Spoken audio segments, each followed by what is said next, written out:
नमस्कार दोस्तों, मैं हूं राज। आप देख रहे हैं हाईवे 33। दोस्तों, आज की जो घटना कहानी है ये विनोद जी का है। विनोद जी उत्तराखंड के रहने वाले। ये जो कहानी बनी थी ना उनके साथ में, साल था 2010 का, जब विनोद की उम्र लगभग 26 साल की रही होगी।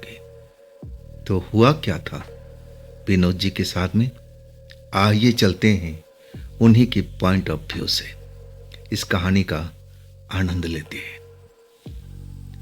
दोस्तों, मेरा नाम विनोद है। अब तो आप जान ही चुके हैं कि मैं उत्तराखंड का रहने वाला हूं। दोस्तों, पहले मैं अपना एक छोटा सा परिचय दूं, तब आपको कहानी सुनने में मजा आएगा। मैं 26 साल की उम्र में जो भी पिछले काम किया था ना, सब आधा अधूरा किया था। पढ़ाई आधा अधूरा।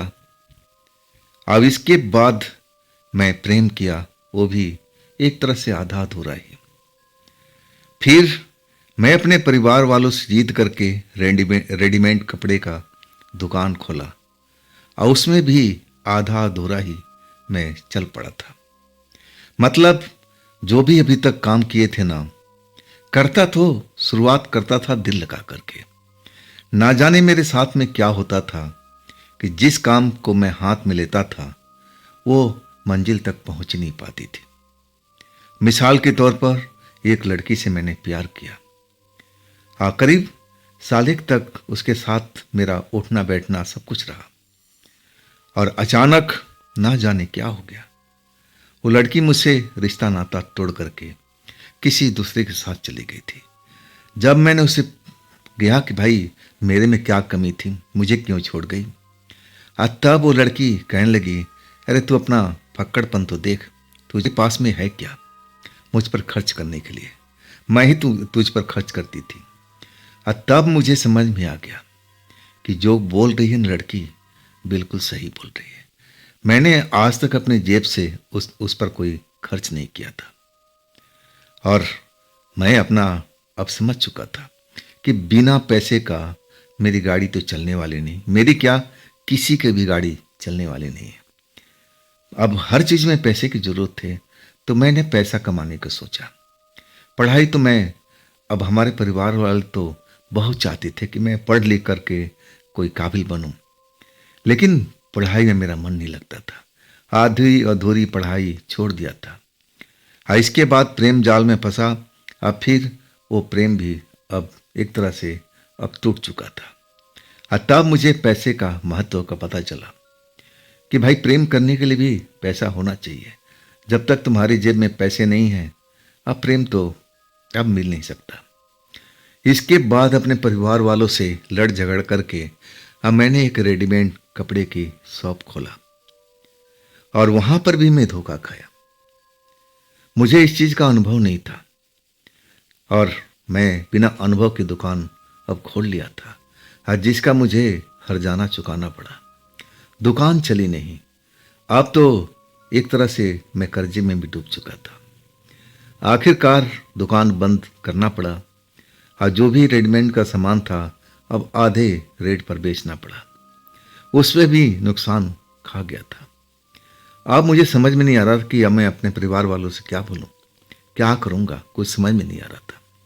हमेशा उदास रहता था। घर वाले अब मुझसे एक तरह से चिंता करने लगे कि इसको क्या हो गया है।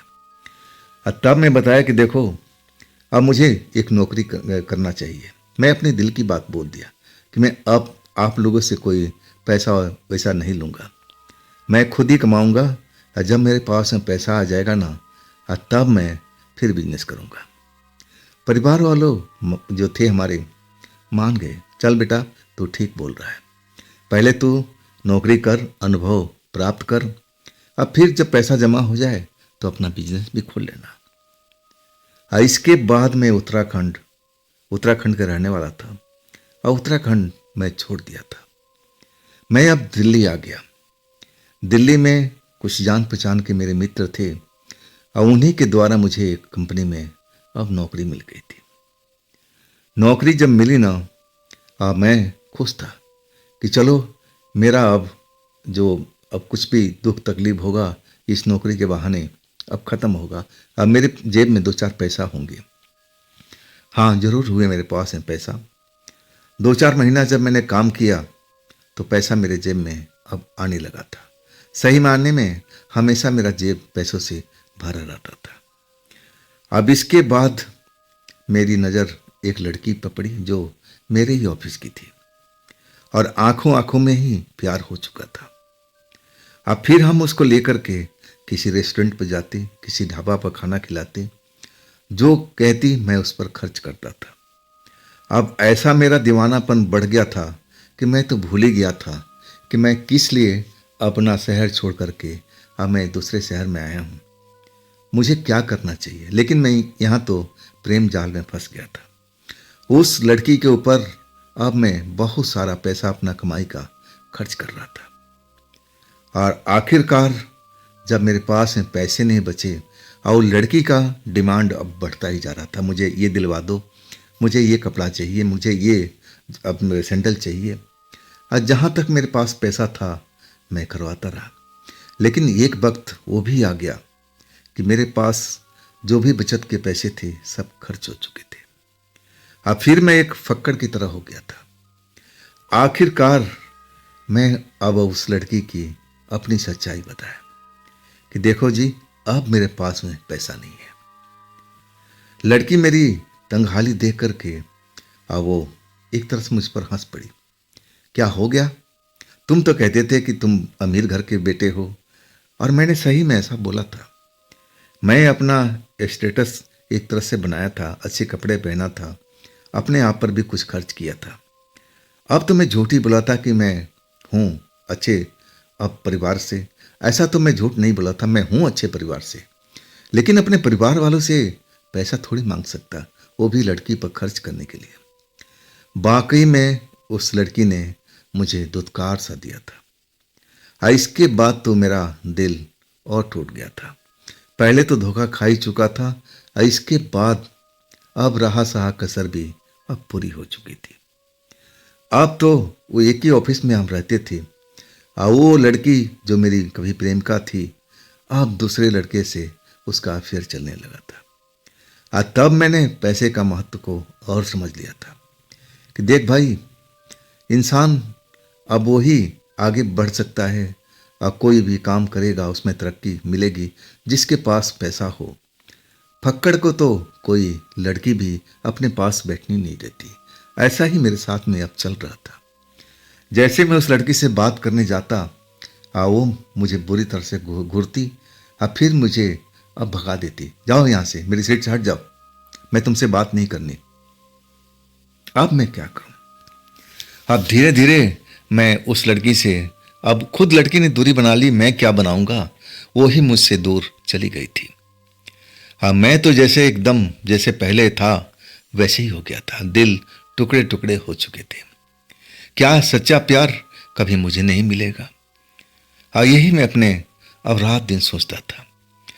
फिर मैं अपने आप को संभाला, ऑफिस में काम करने लगा। वैसे तो मैं ऑफिस में छुट्टी करता ही नहीं था। फिर मैंने कसम खा लिया था कि ना, अब मैं किसी लड़की से ऐसे प्यार तो करूंगा नहीं। इसके बाद मैं काम में दिल लगाना शुरू किया।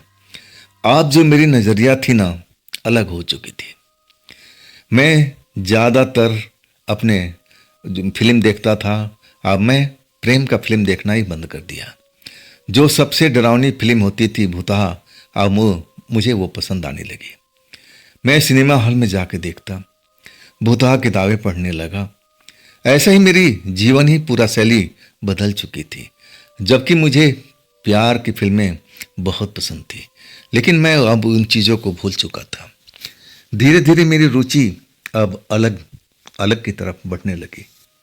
मेरा अब झुकाव जो था ना, तंत्र मंत्र की तरफ बढ़ने लगा।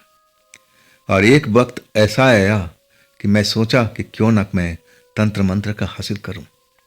इसमें कुछ मैं कर सकता हूं। अगर मैं कोई ऐसी भूत को सिद्ध कर लूं, तब तो मेरी जिंदगी सफल हो जाएगी, जो मुझे किसी काबिल बना दे। अब मुझे अमीर बना दे।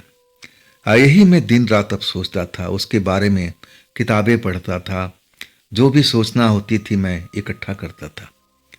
और मैं अब बाबा लोग से मिलना शुरू भी कर दिया। लेकिन जहां जाता मुझे निराशा ही हाथ लगती थी। कोई बे बाबा ऐसा कोई मुझे चेला नहीं बनाने वाला था। सब मुझे कहते कि नहीं नहीं, ये सब ऐसा नहीं होता जैसा तुम सोच रहे हो, ये आसान काम नहीं है, ये हम बाबा लोग ही कर सकते हैं, तुम में वो हिम्मत ही नहीं है, तुम कर ही नहीं पाओगे। और वाकई में बाबा लोग मुझे डरा देते थे और मैं डरता नहीं था। अब तो मेरे पास में खोने के लिए कुछ भी नहीं बचा था। मैं नौकरी भी करता था और भटकता भी था बाबा लोग की खोज में, तंत्र मंत्र का ज्ञान लेने के लिए। लेकिन जब बाबा लोग से कुछ नहीं हासिल हुआ तो मैं अब किताबों की तरफ भागने लगा। अब जादू वाली किताबें, तंत्र मंत्र की किताबें मैं खरीदने लगा, मंगाने लगा, पढ़ने लगा। उसमें मेरी रुचि और बढ़ती चली गई। अब मैं एक ऐसे मंत्र की तलाश में था जिससे मेरी समस्या हल हो सके। लेकिन जो भी उसमें किताबों में लिखा गया था वो तो मैं कर नहीं सकता था। जो भी लिखा था कि शमशान में जाना पड़ेगा, वहाँ साधना कई दिनों तक करना पड़ेगा, वैसा मैं कभी कर नहीं पाता। अब मुझे लगने लगा कि ये तंत्र मंत्र भी मैं सीख नहीं पाऊंगा, ये भी मेरा आधा अधूरा ही विजन रहेगा, इसमें मेरी सक्सेस में पा नहीं पाऊंगा। क्या मेरे किस्मत में ऐसा ही लिखा है? अब इसके बाद एक दोस्त की शादी में उत्तर प्रदेश गया हुआ था और दोस्त की जो शादी थी, अब वहाँ पर गया। अब मुझे 3-4 दिन रहने का मौका भी मिला और शादी होने के बाद मैं उस तरफ घूमना शुरू किया और वहाँ पर जो बाबा लोग थे, अब मैं पता करता था कि बाबा कहाँ मिलते हैं और उनसे भी मैं मिल करके अब निराशी हो चुका था। वो लोग भी मेरी कोई मदद नहीं कर रहे थे। कहने लगे नहीं नहीं, ये सब तुम कर नहीं पाओगे और हम तुम्हें ऐसा कोई मंत्र भी नहीं दे सकते थे। आखिरकार जिस घर में गया था, अब वो भी मेरे दोस्त का घर, जो शादी वाला घर था, और उसमें मेरे दोस्त के जो पिता थे वो भी एक छोटे मोटे तांत्रिक थे। मुझे वहाँ जाकर के पता लगा, जब मैं उनके कमरे में सो रहा था ना, तो एक किताबों का शेल्फ पड़ा हुआ था और उसमें भी इस तरह की किताबें जैसे मैंने लेके खरीद कर आया हुआ था, उसमें भी रखी हुई थी। मैं उन किताबों को देखने लगा था कि मेरी किताबों में, इन किताबों में कोई ज़्यादा फर्क नहीं है। और आखिरकार मुझे एक उनकी डायरी, काली डायरी हाथ लगी, जो प्रिंट नहीं किया था, सब कुछ उसमें पेन से जैसे लिखा हुआ हो। अब मैं जब पढ़ते गया ना, तब मुझे मेरी मन की किताब मिल चुकी थी। उसमें कुछ ऐसे मंत्र थे जिसके लिए मुझे शमशान में जाने की जरूरत नहीं थी। मैं उस मंत्र को अब अकेले में बैठ करके या फिर अपने दोस्तों के साथ बैठ करके और उसको मैं अब पूरा कर सकता था। अब जो डायरी में लिखा था, मैं एक तरह से भौचक्का रह गया था डायरी देख करके। ये तो मेरे मन का अब बात इसमें लिखा हुआ है, मैं यही तो ढूंढ रहा था। मुझे ऐसे ही मंत्र की जरूरत थी जिसमें ज़्यादा अब कुछ मेहनत ना करना पड़े, ना तो मुझे शमशान जाने की जरूरत पड़े, ना किसी तंत्र मंत्र का गुरु का जरूरत पड़े। अब वो काली डायरी का अब मुझे मंत्र मिल चुका था। अब मैं तो बड़ा खुश था, लेकिन वहां पर मैं ये सब कर नहीं सकता था। और जब सब कुछ प्रोग्राम शादी का खत्म हो गया, अब दोस्त से मैं विदा ले लिया था। 3-4 दिन जरूर रुका था वहां पर, लेकिन उस डायरी को मैं छोड़ा नहीं। डायरी को अपने बैग में संभाल कर रख दिया, बिना बताए हुए डायरी में ले लिया था। अब एक तरह से मैं उस डायरी को चोरी ही किया था। अब मुझे दिल में बड़ा लग रहा था कि मैं इस डायरी को तो ले लिया हूं, अगर मेरे दोस्त के पिताजी ढूंढेंगे, आज जब नहीं मिलेगी तब वो क्या बोलेंगे, उनके दिल पर क्या गुजरेगी। और तब मैंने उसका हल भी निकाल लिया था। मैं सोचा था कि शहर जाऊंगा और दोस्त मेरा शहर में ही रहता है। मैं उस डायरी का एक एक चीज अब कॉपी करूंगा, अपने लिए एक स्पेशल डायरी बनाऊंगा। सब कुछ लिखने के बाद और जब मेरा दोस्त आ जाएगा तब मैं वो काली डायरी लेकर के उसके पास पहुंचूंगा कि दोस्त, मैं गलती से अपने बैग में रख लिया, ये तुम्हारे पिताजी की अमानत है और तुम पिताजी को लौटा देना। मैं बड़ा खुश था इस चीज को। अब मैं समझ गया था कि मैं चोरी भी नहीं करूंगा और मेरा काम भी हो जाएगा। और वैसे ही मैं किया था। जब मैं अपने दिल्ली घर आ चुका था और जो किराए के घर में रहता था, अब मैं इस चीज को डायरी से अब कॉपी करने लगा था। हाँ, 2 रातों में अब थोड़ा देर जाग करके मैं सब कुछ कॉपी कर चुका था। सब कुछ विधिवत पेन से अब एक एक चीज लिख लिया था कि कौन सी मंत्र किसके लिए है, इस मंत्र से क्या होना है। सब कुछ एक एक चीज अब मैं जान चुका था और सब डायरी पर उतार चुका था। इसके बाद वो डायरी को मैं अपने बैग में संभाल कर रख दिया कि बस 1-2 दिन में अपने दोस्त को जा कर के पकड़ा दूंगा कि भाई गलती से आ चुका है। लेकिन जब मैं अपने घर में जब रात को उस मंत्र को उच्चारण करने का सोचा कि चलो अब इस साधना को करते हैं, मैं कमरे में अकेले था। वाकई में जब मैं मंत्र को उच्चारण करने लगा ना तो मुझे बहुत डर लगा और तब मेरी हिम्मत जवाब दे गई। लेकिन ऐसा कुछ अनुभव नहीं हुआ था। ना तो मुझे कोई भूत की आवाज़ सुनाई पड़ी थी, ना भूत का अब कोई संकेत मिला था। ना जाने क्यों मेरा शरीर अब डर गया था।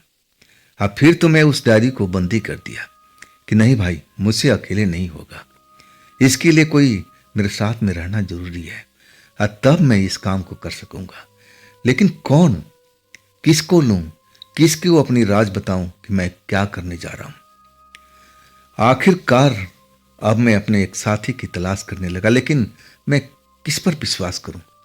अपने उस दोस्त से तो मैं दूर था। उसको बताने के मतलब कि मैं फंस जाता। हाँ, मैं उस दोस्त को तो कुछ भी नहीं बता सकता था। लेकिन मैं किसको ढूंढूं, किसको कैसे क्या बताऊं कि मैं क्या करने जा रहा हूं। अब इसी उधेड़बुन में 15 दिन निकल चुका था और काली डायरी मैं अपने दोस्त को लौटा चुका था और बोल दिया था कि मेरे बैग में गलती से आ गया था तुम्हारे घर से, ये तुम्हारे पापा की अमानत है। 15 दिन बीत चुका था। मैं उधेड़बुन में लगा था कि कैसे मैं करूं इस मंत्र को, साधना कैसे करूं, कुछ समझ में नहीं आ रहा था। अचानक शाम को जब मैं अपने ऑफिस से निकल रहा था घर जाने के लिए, तभी मेरा नाम लेकर के एक लड़की की आवाज आई, विनोद विनोद, रुको रुको जरा, रुको जरा। जब मैं पलट कर देखा ना तो वही मेरी अब भूतपूर्व प्रेमिका थी।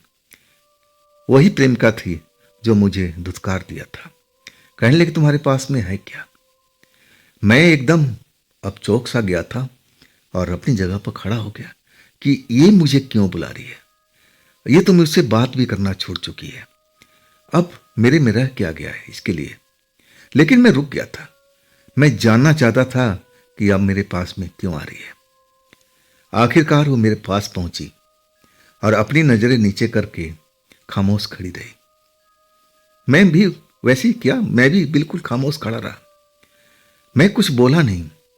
मैं अब उसकी तरफ देख रहा था कि मेरा नाम लेकर के मुझे रोका, अब फिर अपनी नजरें झुका करके ऐसा क्यों कर रही है। आखिरकार मैं ही बोला कि तुम मुझे क्यों रोका, तुम तो मुझसे दूर हो चुकी हो, तुम्हें तो पैसे से प्यार है, इंसान से तो तुम प्यार करती नहीं हो, तो भला अब मुझ में बचा क्या है। मेरे पास में तो इतना पैसा नहीं है कि मैं तुम पर खर्च कर सकूं, तो किस लिए रोका है। तब मैंने देखा ना, तब लड़की नजरें झुकाई हुई थी और उसकी आंखों में आंसू निकल रहे थे। मैं किसी के आंसू देख करके थोड़ा मैं दूसरे किस्म का इंसान हूं, जल्दी पिघल जाता हूं। उसकी आंख के आंसू मुझे परेशान करने लगे। तब मैंने उसका नाम लेकर बोला, तुम रो क्यों रही हो, बात क्या है, बताओ तो सही। कहने लगी, विनोद मुझे कुछ पैसा उधार दे दोगे। मैं अब उसकी तरफ देखने लगा। लड़की रो रही थी और मेरी भूतपूर्व प्रेमिका भी थी। ना जाने कितनी रातें मैं इसके साथ गुजारा था। अब वो उसकी आंखों में आंसू देख करके अब मुझसे रहा नहीं गया। मैं कहने लगा कि कितना पैसा चाहिए। तब वो जितना पैसा बताई ना, वो मेरी 1 महीने की सैलरी थी। और मैं कुछ नहीं सोचा, एक पल भी नहीं सोचा कि मैं इसको पैसा तो दे रहा हूं, ये मैं जानता हूं कि लौटाएगी नहीं। लेकिन उस वक्त मेरे दिमाग में क्या फितूर भरा हुआ था। मेरे जेब में पैसे थे। अब मैं उतना पैसा निकाल करके अब उसके हाथ में दे दिया। और वो जैसे अब रो रही थी ना, पैसा देख करके मेरी तरफ अब देखने लगी गौर से कि कैसा इंसान है भाई। एक बार मैं बोली और दूसरे पल मेरे हाथ में पैसा पकड़ा दिया। और वही मैंने किया। अब उसको पैसा पकड़ा के मैं रुका नहीं, अब मैं आगे की तरफ चल पड़ा। फिर वो मुझे आवाज़ देने लगी कि विनोद विनोद, रुको तो सही, रुको तो सही। लेकिन मैं रुका नहीं। मेरे पीछे पीछे दौड़ती हुई अब मेरे पास में आ गई और कहने लगी, विनोद मुझसे गलती हो गई है, क्या मुझे माफ़ कर दोगे? मैंने बोला कि तुमसे गलती नहीं हुई, गलती तो मेरे से हुई है। मैंने तुम्हें अच्छी तरह से पहचाना नहीं। तुम्हें तो प्यार पैसे से है, अगर मुझसे होती तो तुम ऐसा थोड़ी करती। और तब वो लड़की मेरे पास और सट गई थी, सट के चलने लगी और कहने लगी, विनोद मुझे माफ़ कर दो, मुझसे बहुत बड़ी गलती, मैंने तुम्हें पहचाना नहीं। तुम दिल के बहुत ही धनी हो। हाँ, मैं तो मेरी मत मारी गई थी कि तुम जैसे लड़के को मैं छोड़ दिया। अब देखो, मैं तुम्हें अब छोड़ूंगी नहीं, क्या तुम मुझे फिर से अपना लोगे? अब मैं उसकी तरफ चलते चलते देख रहा था। मुझे लग रहा कि ये मजाक कर रही है। अच्छा भला उसको अब लड़का मिल चुका है, पैसे वाला, खर्च करने वाला। अब मैं तो ऐसा कर नहीं पाऊंगा। तब मैं कहने लगे, देखो अब मेरे पास में पैसा नहीं है, मैं तुम पर अब खर्च नहीं कर पाऊंगा। लड़की कहने लगी कि नहीं, मुझे अपना लो, बस यही मेरा आरजू है, मैं तुम्हें अब धोखा नहीं दूंगी। अब एक तरह से अब मुझ पर फिर से डोरा डालने लगी थी। और मैं भी ऐसे ही था। मैं थोड़ा सा ना नुकुर तो जरूर किया। अब फिर मैं मान चुका था। अब फिर वो मेरे साथ मेरे चलने लगी। अपने सहेलियों के साथ अब वो पीजी में रहती थी और मेरे साथ अब मेरे कमरे में अब आ गई थी। हालांकि मैं उसको मना कर रहा था कि जाओ तुम अपने सहेलियों के पास जाओ, मैं अपने कमरे में जा रहा हूं। तब वो कहने लगी कि एक मौका तो दो। अब फिर मेरे पीछे लग चुकी थी। हम अब अपने कमरे में आ गए थे। अब इस कमरे में तो न जाने इसके साथ मैंने कितनी रात गुजारी थी। और आखिरकार अब मेरे कमरे में वो थी और मैं उसके सामने था। अब वही पुरानी बातें चल रही थी। वो मुझसे ना जाने कितनी बार माफ़ी मांग चुकी थी। अब मैंने उसको माफ़ भी कर दिया था, वो भी दिल से, कि चलो गलती हर इंसान से होती है। मुझसे भी ना जाने कितनी गलती हुई होगी। बात आई गई होगी, ख़त्म हो गई। अब बात आ गई पैसे के ऊपर में। अब उसको भी बड़ा पैसे की ज़रूरत थी। अब जितना तो मैं दे दिया था, अब उससे ज़्यादा भी, क्योंकि उसके परिवार में कमाने वाली वही लड़की थी और उसी के कमाने की वजह से उसका परिवार चलता था, उसका गांव में परिवार था। और आखिरकार अब मैं कुछ दिमाग में सोचने लगा। अब फिर वही डायरी की बात याद आ गई कि क्यों ना इस लड़की को बताया जाए कि हम एक ऐसा मंत्र को जानते हैं जिसको अगर हम पूरा कर लें, साधना कर लें, तो हो सकता है कुछ हमारा भला हो जाए, कुछ पैसा कौड़ी हमें मिल जाए, मदद मिल जाए किसी शक्ति के द्वारा, जैसे उस डायरी में लिखा हुआ था। और इसके बाद मैंने सारा एक एक बात डायरी वाला बताने लगा। मेरी बात सुनकर के मेरी वो फ्रेंड बस मुझे देखती जा रही थी। जब मैंने अपनी बात पूरा किया ना, तो उसकी आंखें चमक रही थी और कहने लगी कि विनोद, क्या वास्तव में ऐसा होता है? तब मैंने बोला कि देखो, मैं सुना तो जरूर हूं, लेकिन अपनी आंखों से नहीं देखा हूं।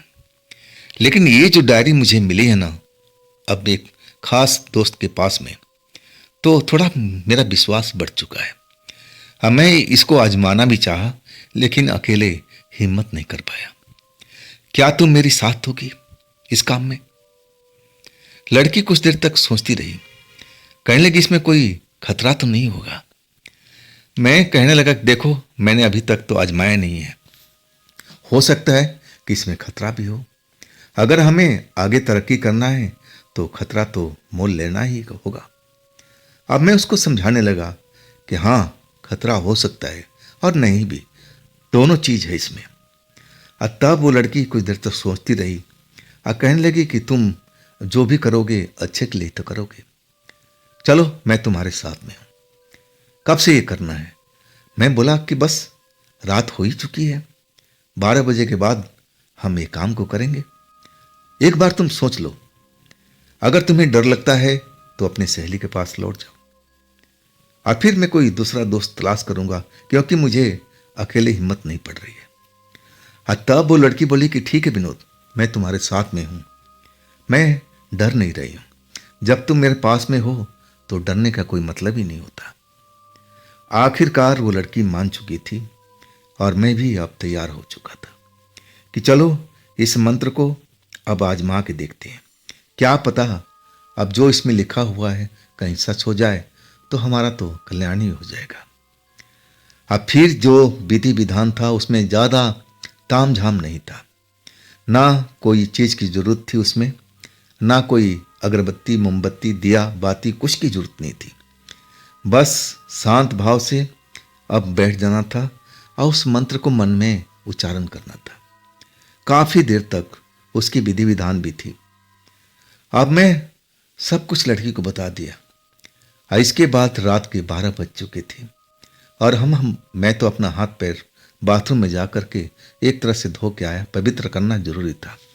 कपड़े मैंने अपने बदल लिए थे कि उसमें लिखा था कि बिल्कुल पाक साफ अब कपड़े चाहिए उसमें, जो जहां बैठना है वो भी अब नेट एंड क्लीन हो।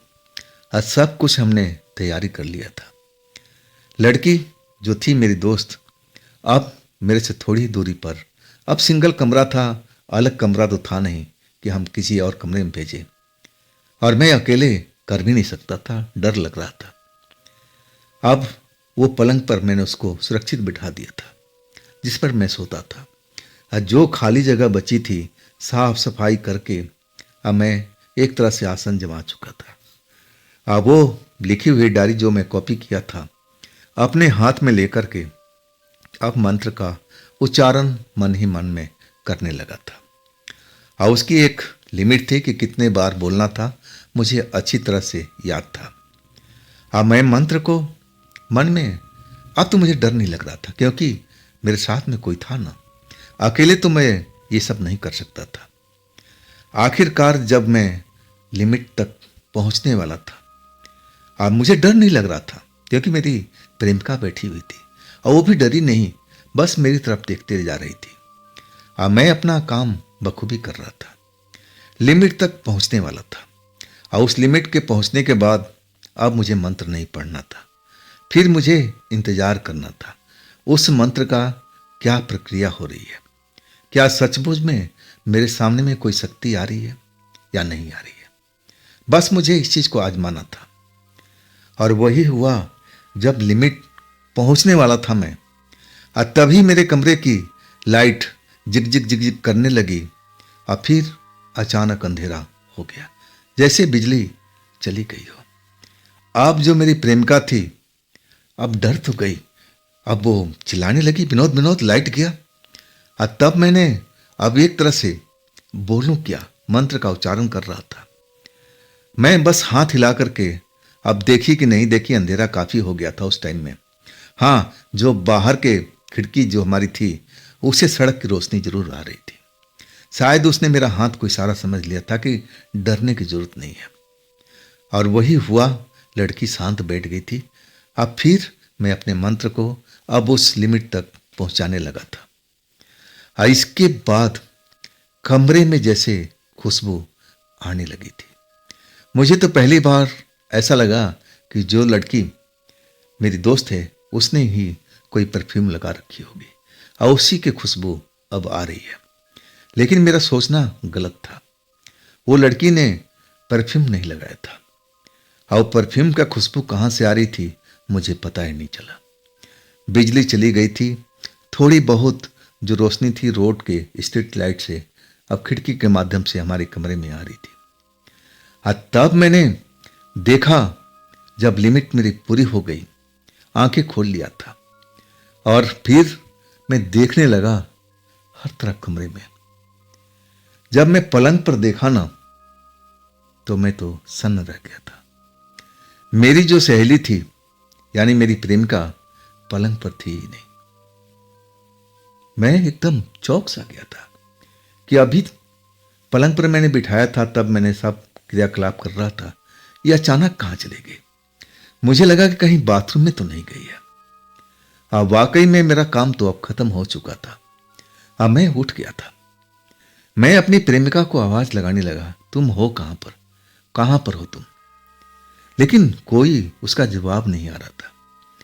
मैं बाथरूम में गया, कहीं बाथरूम में ना चली गई हो। जब बाथरूम के दरवाजे पहुंचा, जैसे ही धक्का दिया, अब दरवाजा खुल चुका था। बाथरूम में तो थी ही नहीं। मेरे घर का दरवाजा बंद था। तो गई कहां पर? बड़ा आश्चर्य हुआ। हां, एक बालकोनी जरूर थी। मैं बालकोनी में झांक नहीं पाया था। अब मैं तो बड़ा परेशान हो गया था कि अचानक मेरी प्रेमिका कहां गायब हो गई। कहीं ये तंत्र मंत्र पढ़ा था, इसके वजह से ये सब तो नहीं हुआ। वाकई में उस पल मैं खौफ में भर गया था। और जब मैं ढूंढने लगा दोबारा से, तब मुझे ध्यान आया कि चल के बालकोनी में देखते हैं। कहीं बालकोनी में तो डर के नहीं खड़ी हो गई, क्योंकि कमरे में तो अंधेरा हो गया था। और जब मैं बालकनी में पहुंचता हूं ना, तब मुझे बड़ा हैरत होती है। वो लड़की बालकनी में खड़ी हुई है और आसमान की तरफ देख रही है। आसमान में चांद भी निकला हुआ था बड़ा सा। शायद पूर्णमासी की रात थी आज। बड़ा सा चांद को निहार रही थी। तब मैं डरते डरते बोला, मैं तुम्हें पूरे कमरे में देख रहा, बाथरूम में देख लिया, पलंग के नीचे देख लिया, तुम यहां पर हो। काफी देर से मैं आवाज दे रहा हूं, तुम मेरी आवाज को सुन भी नहीं रही हो। लेकिन उस पर कोई मेरी बात का असर हुआ ही नहीं।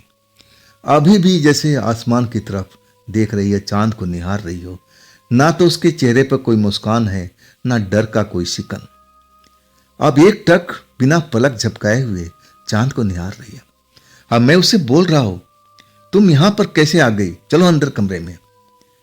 लेकिन अपनी जगह से टस से मस नहीं हो रही, जैसे मेरी बात उसके कानों में जा नहीं रही हो। आखिरकार मुझे गुस्सा आ गया था। मैंने उसका हाथ पकड़ लिया। तुम यहां पर कैसे खड़ी हो गई? क्या देख रही हो? चांद को देखी नहीं है क्या? अब मैं उसको एक तरह से हाथ पकड़ करके खींचते हुए कमरे में लाया, पलंग पर बिठाया। और उसी वक्त जो लाइट गई हुई थी ना, अब लाइट आ गई। कमरा रोशनी से भर चुका था। तब मैंने उसकी अब चेहरे की तरफ देखा। चेहरा एकदम सुर्ख लाल हुआ पड़ा था। अब कैसे हो गया ये परिवर्तन, कुछ ही देर में मुझे समझ में नहीं आ रहा था। और उसकी आंखें भी मुझे अब बड़ी बड़ी सी दिखाई दे रही थी। मैं समझा कि शायद डर गई होगी, तभी ऐसा इसके साथ में हुआ है। मैं उसको समझाने लगा कि क्या हुआ, तुम डर गई हो? देखो ऐसा कुछ तो हुआ ही नहीं ना। मैं मंत्र पढ़ा था, लेकिन उसका असर नहीं हुआ।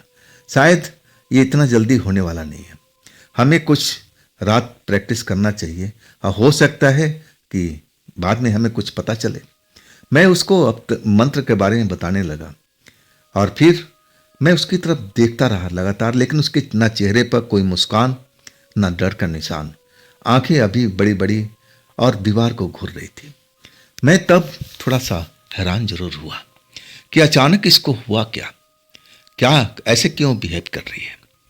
मैं नाम लेकर के अब उसको कि तुम सुन रही हो मेरी बात को, मैं क्या बोल रहा हूं। लेकिन अभी तक मेरी किसी बात का उसने जवाब नहीं दिया था। मुझे बड़ा अब डर लगने लगा था उसकी बिहेवियर देख करके कि इसको क्या हो गया। क्या ये मंत्र का वजह से हो रहा है? क्या कोई शक्ति इसके ऊपर में आ गई है क्या? मुझे उस पल में यही डर लगा था। हाँ, मैं एक तरह से उसको होश में, जैसे होश में तो थी, लेकिन ना तो मेरे को की कोई बात का जवाब दे रही थी, ना मेरी तरफ देख रही थी। मैं सर अपने तरफ करता तो फिर सर घुमा लेती और दीवार की तरफ देखने लगती। ना जाने दीवार में उसको क्या दिख रहा था। मैं वाकई में उसके बिहेवियर से डर चुका था। अब मुझे लगने लगा कि कहीं मंत्र में गलत सलत तो नहीं पढ़ दिया हूं। ऐसा ही मेरे मन में ख्याल आने लगा, कहीं अब कुछ गलत ना हो जाए इस लड़की के साथ में। मैं खौफ में अब हो चुका था, डर गया था। मैं अब गिलास का पानी ले आकर के उसके चेहरे पर छींटा मारने लगा। जैसे छींटा मारता, कुछ पल के लिए अपनी आंखें मलकाती, अब फिर मेरी तरफ देखती, अब फिर उसका हाल वही हो जाता, फिर दीवार को घूरने लगती। वाकई में ये पल मेरे को डरा रहा था। मैं पूरी तरह से डर रहा था उसकी ये हालत देख करके। बार बार मैं छींटा मारता पानी का, और वैसे ही आंखें मलकाती, फिर मुझे घूरती, अब फिर दीवार की तरफ अपना चेहरा कर लेती।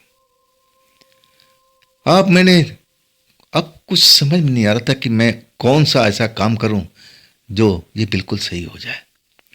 अब मैं फिर उस डायरी को निकाल लिया था कि अगर ऐसा कुछ होता है तो इसको सही कैसे किया जाए, लेकिन ऐसा कुछ मुझे मिल नहीं रहा था। अब मैं भी जल्दी में था, हाथ कांप रहे थे, डर रहे थे। हाँ, मैं तो घबराया हुआ था। आखिरकार मुझे कुछ नहीं सूझा कि मैं अब क्या करूं।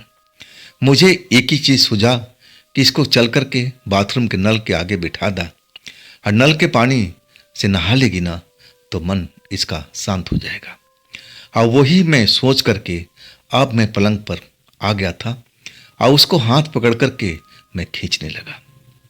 जैसे ही मैं उसको उठाना चाहा ना, उसने तो मुझे जोर का धक्का दिया, और उसकी धक्का इतनी जबरदस्त थी ना कि मैं अपने आप को संभाले नहीं पाया।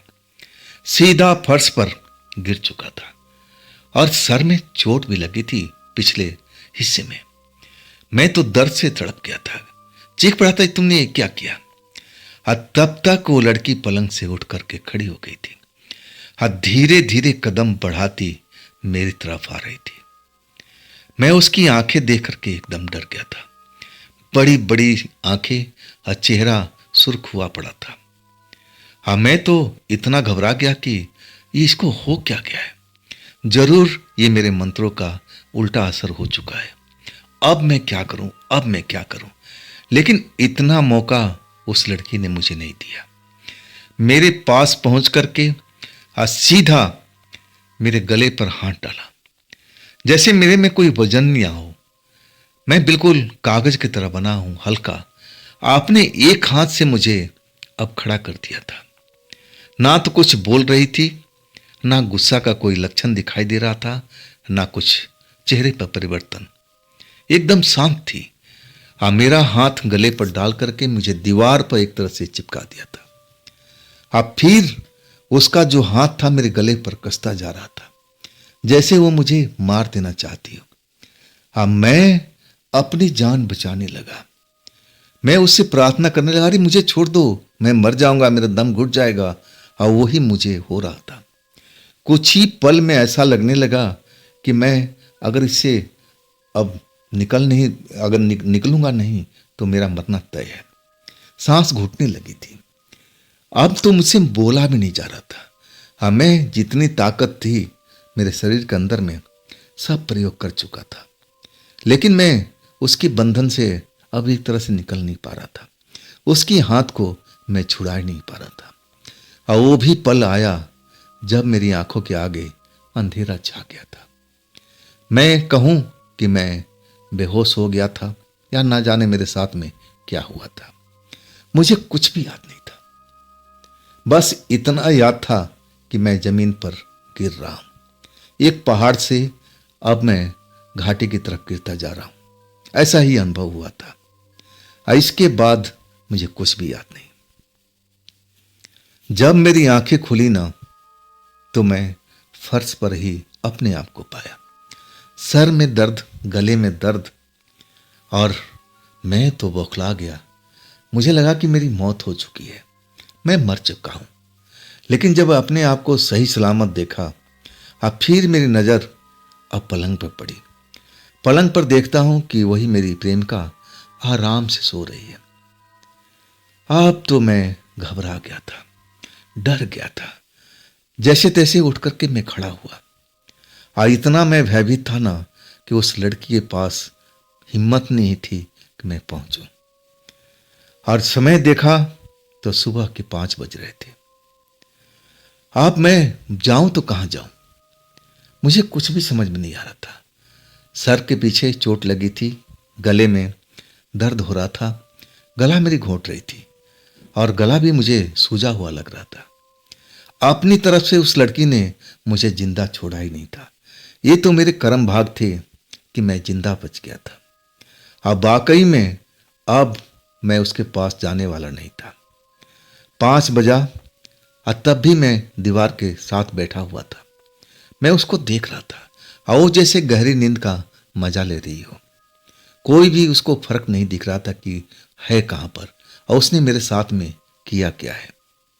आखिरकार जब सुबह पूरी हो गई, अब जो सूरज की रोशनी खिड़की से छन करके मेरे कमरे में आने लगी, तब वो जैसे अंगड़ाई लेकर के उठी हो। उबासी लेते हुए अब फिर अंगड़ाई लिया, अब फिर मेरी तरफ देखा। अब उसका चेहरा मोहरा बिल्कुल बदल चुका था। जो सुर्ख अब रंग उसके चेहरे पर मैंने रात को देखा था, अब बड़ी बड़ी आंखें फैली हुई, अब वो पहले की तरह नॉर्मल दिखाई दे रही थी। अब वो मुस्कुराती हुई कहने लगी, विनोद, तुमने मुझे जगाया नहीं, मैं तो ना जाने कब सो गई थी। क्या हुआ, उस मंत्र का कुछ फल मिला हमें? क्या हम अमीर बन जाएंगे? वाकई में वो पल मेरे लिए सबसे बड़ा डराने वाला था। ये कैसे हो सकता है भाई? वो लड़की मेरे साथ में पलंग पर बैठी रही और वो डरी भी थी जब बिजली गई थी। और इसके बाद उसको हुआ क्या था?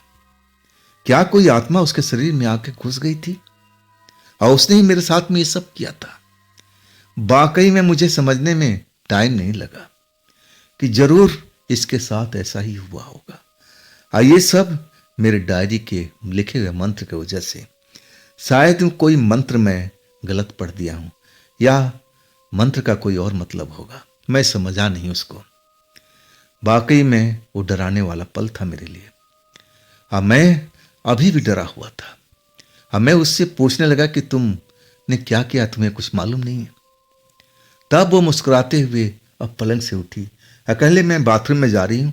अब क्या हुआ विनोद, क्या मुझसे से कोई गलती हो गई क्या? मैं कहने लगा, ठीक, पहले बाथरूम से हो क्या हो और तब हम बात करते हैं।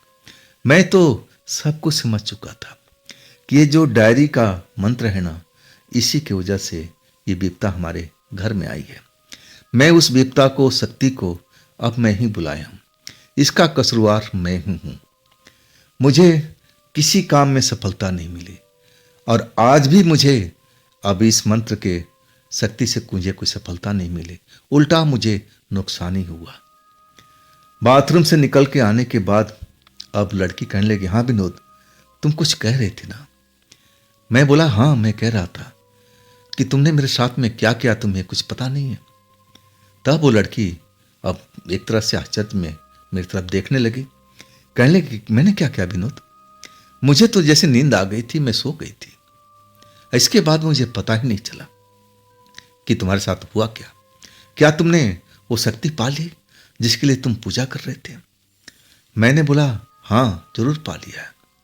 और वो शक्ति तुम्हारे अंदर समा चुकी थी और वही शक्ति मुझे मारना चाहती थी। तुमने इन्हीं हाथों से मेरा गला घोंट रही थी और तुम अपनी तरफ से मुझे जिंदा नहीं छोड़ा था। जब मैंने पूरी बात बताया ना, तो मेरी दोस्त कांप गई थी और कहने लगी, नहीं नहीं विनोद, रोने लगी, मैं ऐसा कभी कर ही नहीं सकती हूं। तुमने तो मेरी मदद करते हमेशा, अब मैं तुम्हारे साथ में ऐसा क्यों करूंगी? वाकई में वो रोना शुरू कर दिया था और तब मुझे उसको समझाना पड़ा कि नहीं, इसमें तुम्हारा कोई दोस्त नहीं है, दोस्त हमारे मंत्र में है। जो डायरी में मैं मंत्र पढ़ा था, शायद उसका उल्टा असर अब हो चुका था और तभी तो कोई शक्ति आकर के तुम्हारे अंदर समा गई थी और वो शक्ति मुझे मारना चाहती थी। वाकई में उस घटना से हम दोनों इतना डर चुके थे ना कि मैं जो भी मंत्र फंत्र उस डायरी में लिखा था, अब मैं फाड़ फूड़ करके एक तरह से कूड़ेदान के हवाले कर दिया था। लेकिन डर मेरे शरीर से निकला नहीं था। मुझे लगा कि कुछ न कुछ मेरे साथ में दोबारा हो सकता है, लेकिन भगवान का मेरे ऊपर कृपा थी कि उसके बाद मेरे साथ में ऐसा कुछ नहीं हुआ। हाँ, ये जरूर हुआ कि मेरी ऑफिस में अब तरक्की हो चुकी थी और तरक्की होने के साथ मेरी सैलरी भी अब डबल हो चुकी थी। यही मुझे अब फायदा दिखा था और इसके बाद तो वाकई में पैसे में मैं खेलने लगा था। अब पैसे की कमी मेरे पास में कभी नहीं थी और उस जगह से मैंने इतना पैसा कमाया कि मैं उस लड़की से तो काफ़ी दिनों तक मेरी दोस्ती रही, उसकी मैं मदद करता रहा, लेकिन आखिरकार वो अपनी अब बॉयफ्रेंड बदल लिया था। अब मेरे से भी अच्छा कोई उसको बॉयफ्रेंड मिल चुका था। अब फिर मैं अकेले के अकेले रह गया था। अब मैं इतना पैसा जरूर कमा लिया था कि मैं अपना कोई बिजनेस स्टार्ट करूं। अब फिर मैं अपने शहर लौट चुका था।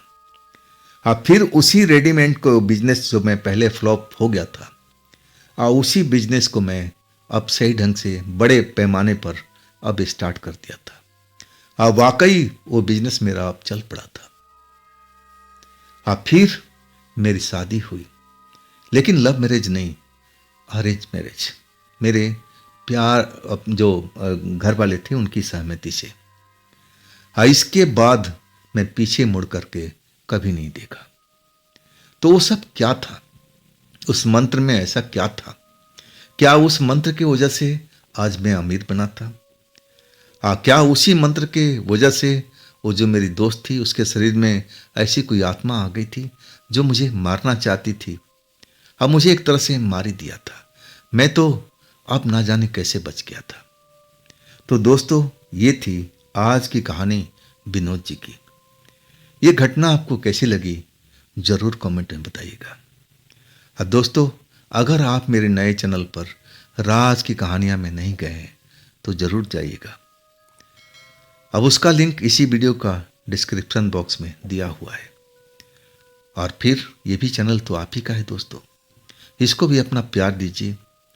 सब्सक्राइब नहीं किए हैं तो सब्सक्राइब कर लीजिए, लाइक कर लीजिए, अपने दोस्तों को शेयर कीजिए। और फिर हम मिलते हैं कल इसी चैनल पर, इसी टाइम पर। आप लोग अपना ख्याल रखिएगा। नमस्कार।